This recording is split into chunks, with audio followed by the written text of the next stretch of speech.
गौमांस पर सियासत। भोपाल के परवलिया सड़क थाना क्षेत्र से एक सनसनीखेज मामला सामने आया है। यहां एक कार में गाय का मांस मिलने से हड़कंप मच गया। जानकारी के मुताबिक ढाबा पर खड़ी गाड़ी से कटी हुई गाय का मांस बरामद किया गया। पुलिस ने मांस के साथ गाड़ी को भी जब्त कर लिया है। घटना की खबर लगते ही बजरंग दल के कार्यकर्ता मौके पर पहुंच गए। फिलहाल पुलिस पूरे मामले की तफ्तीश में है। इस मामले पर विधायक रामेश्वर शर्मा ने चिंता व्यक्त की। विधायक शर्मा ने कहा कि लगातार गौकसी के मामले सामने आ रहे हैं जो गंभीर हैं। उन्होंने बड़े अधिकारियों से मैदान में उतरने और गौकसी व लव जिहाद में शामिल लोगों को सार्वजनिक रूप से रोकने की अपील की। उनका कहना है कि ऐसे लोगों के खिलाफ ठोस कार्रवाई तभी प्रभावी होगी जब उनके नंबर और गतिविधियों पर भी नजर रखी जाएगी।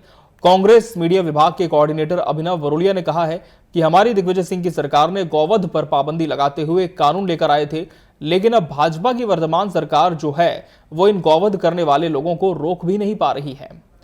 तब इस पूरे मामले पर सियासत शुरू हो गई है। रामेश्वर शर्मा ने क्या कहा और अभिनव वरोलिया ने किस तरह से टिप्पणी करते हुए पलटवार किया है, आपको सबसे पहले वो सुनाते हैं। निश्चित रूप से ये बड़ा गंभीर और चिंता का है। मैं भोपाल पुलिस को पहले भी मैंने आग्रह किया है, आज मैं और बात करके सचेत करना चाहूंगा। भोपाल पुलिस को कठोर कार्रवाई करनी होगी, सुनिश्चित कार्रवाई करनी होगी। भोपाल पुलिस के पूरे मुखियाओं को नीचे जमीन पर उतरना होगा। अपराधियों के खिलाफ कठोर से कठोर कार्रवाई करो। ये गो तस्करी करने वाले, लव जिहाद, लैंड जिहाद और इस तरह के जो अपराधी हैं ये ज्यादा पनप रहे हैं। इनको सार्वजनिक तौर पर जब तक तोड़ा नहीं जाएगा तब तक अपराध पर शायद अंकुश नहीं लगेगा। और इन अपराधियों के सरगनाओं को पकड़ो और उनको भी सार्वजनिक अपमानित करो और लोगों को बताओ कि इसने ये अपराध किया था इसलिए इसको ये सजा दी। ये किससे कहते हैं रामेश्वर शर्मा जी, और किस लिए कहते हैं? सरकार है उनकी, जाए मोहन यादव जी के घर के सामने जाके बैठ जाएं, अनशन करें, आमरण अनशन करें कि जब तक गोकशी बंद नहीं होती है। इस प्रदेश में 2 दशकों से सरकार है। गौवध का कानून लाए थे दिग्विजय सिंह जी, और अब क्या हो रहा है? ये रामेश्वर शर्मा जी की सरकार है, खुद विधायक है।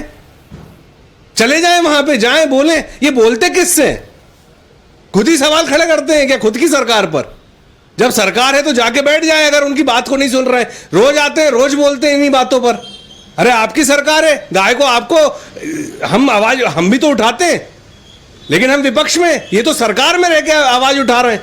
तो कहीं ना कहीं कुछ उल्टा सीधा मामला दिख रहा है इनका। चले जाना चाहिए, अनशन करना चाहिए वहां बैठ के। कहते किससे हैं ये?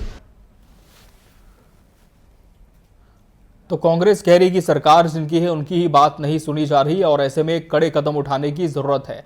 अब सियासत शुरू हो गई, लेकिन पुलिस की जांच कहां तक पहुंची, क्या कुछ पता चल पाया पुलिस को अब तक? जान लेते सीधा रुख करते हुए भोपाल का, जहां से हमारे वरिष्ठ सहयोगी गब्बर सिंह ठाकुर हमारे साथ जुड़े इस खबर पर।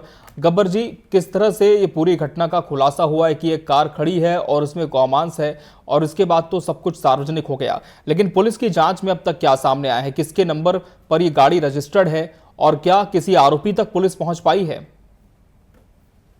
बिल्कुल शर्मा जी, आपको बता दें कि ये जो मामला है, हालांकि इस मामले में जांच पड़ताल चल रही है। अभी गाड़ी का पता भी नहीं चल पाया है कि ये गाड़ी किसकी है और ये किसके नाम पर रजिस्टर्ड है और ये गाड़ी कहाँ की है, सबसे बड़ी बात। लेकिन दूसरी बात ये है कि कांग्रेस या बीजेपी या यूं कहें इसमें सियासत तो जरूर होने लगी है, क्योंकि अभी 15 दिन के अंदर 3 बार गौमांस पकड़ा गया है। और अगर कहा जाए हाल ही में 2 दिन पहले भी पकड़ा गया था। इसके पहले अभी जैसे बजरंग दल पकड़ रहा है, बजरंग दल की ही एक कार्यकर्ता की गाड़ी में पकड़ा गया था गौमांस। और ये गौमांस लगातार कहा जाए जो परवलिया इलाका है और जो मंडी दीपलाल, यहीं पर पकड़ा जा रहा है। जैसे अभिनव बरोलिया है जो मीडिया कोऑर्डिनेटर हैं कांग्रेस के, उन्होंने जो कहा है कि रामेश्वर शर्मा जी कह रहे हैं कि भाई इनकी खुलेआम पिटाई होना चाहिए, इनका जुलूस निकाला जाना चाहिए, तो तब जाकर के ये लोग सुधरेंगे। तो इनका कहना यह है कि ये कह किससे रहे हैं। हालांकि बरोलिया जी भी हमारे साथ में है।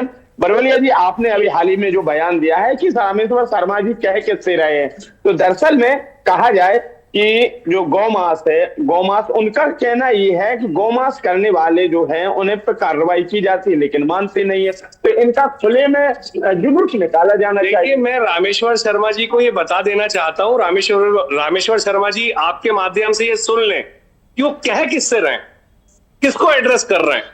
जो मीडिया के सामने खड़े होके बोल रहे हैं कि गोकशी और ये कटवा देना चाहिए, बंद करा देना चाहिए, पिटाई करा देना चाहिए।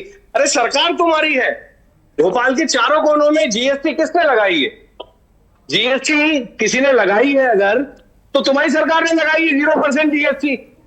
तो ये सब जो होने लगा ये तुम्हारी सरकार के कारण है। हमारी सरकार में दिग्विजय सिंह जी ने गौवध पे कानून ले आए थे और अब तुम्हारे 0% जीएसटी लगा दी। 0% कितनी होनी चाहिए? रामेश्वर शर्मा जी से पूछिएगा। और बयानबाजी करते हैं खड़े होके कि ऐसा कर दूंगा, वैसा कर दूंगा।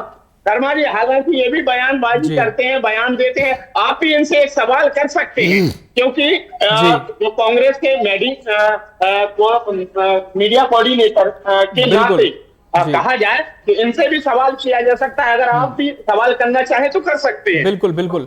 गब्बर जी, उनसे ये जरूर पूछिए कि पहले भी कांग्रेस इस पूरे विषय को लेकर के काफी ज्यादा आक्रामक रही है और अब जब लगातार इस तरह की घटनाएं सामने आ रही हैं और सिस्टम पर रामेश्वर शर्मा खुद सवाल उठा रहे हैं, खुद ये कह रहे हैं कि मैं तो पुलिस से आग्रह करूंगा, तो क्या माना जाए कि सरकार के जो सिस्टम में लोग हैं वही नहीं सुन पा रहे हैं? जी देखिए मैं ये कहना चाहता हूं, ये अनशन पे क्यों नहीं बैठते रामेश्वर शर्मा जी? जी निवास के सामने जाके आमरण अनशन पे बैठ जाना चाहिए।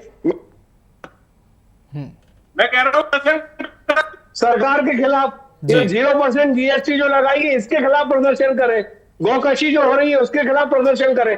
मैं खड़ा होऊंगा साथ में। ये बयानबाजी क्या होती है? खुद किससे बोल रहे हैं? ये जो बयान देते हैं ये किससे बोलते हैं? ये जानना चाहता हूं।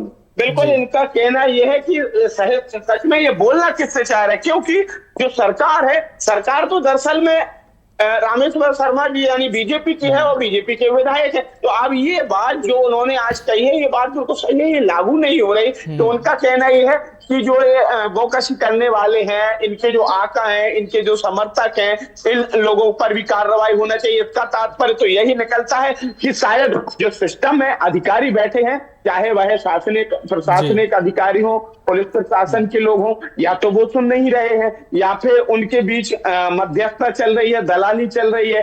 क्योंकि अगर कार्रवाई होती, बड़ी कार्रवाई होती, तो इस तरीके के मामले नहीं आते। अब जो गोकशी करने वाले हैं, जैसे मान लीजिए कि गाड़ी पकड़ ली, अब गाड़ी पकड़ ली, गाड़ी ले जाने वाला कौन है और ये कहां से मांस आया, इसमें कुछ नहीं होगा। सिर्फ गाड़ी पकड़ ली, उसकी गाड़ी जब्ती हो जाएगी, वो मांस जब्ती हो जाएगा और जो ले जा रहा था उसे गिरफ्तार कर लेने की तीसरी हो जाएगी।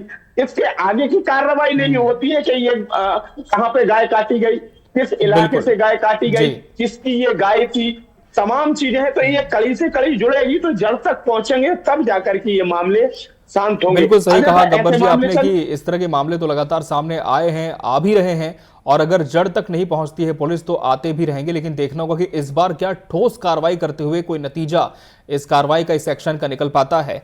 बहुत बहुत धन्यवाद गब्बर जी आपका हमसे इस पूरी खबर पर जुड़ने के लिए। तो मध्य प्रदेश में गौमांस पर सियासत हो रही है, पुलिस की कार्रवाई एक तरफ जारी है और दूसरी तरफ आरोप प्रत्यारोप का दौर भी देखने को मिल रहा है।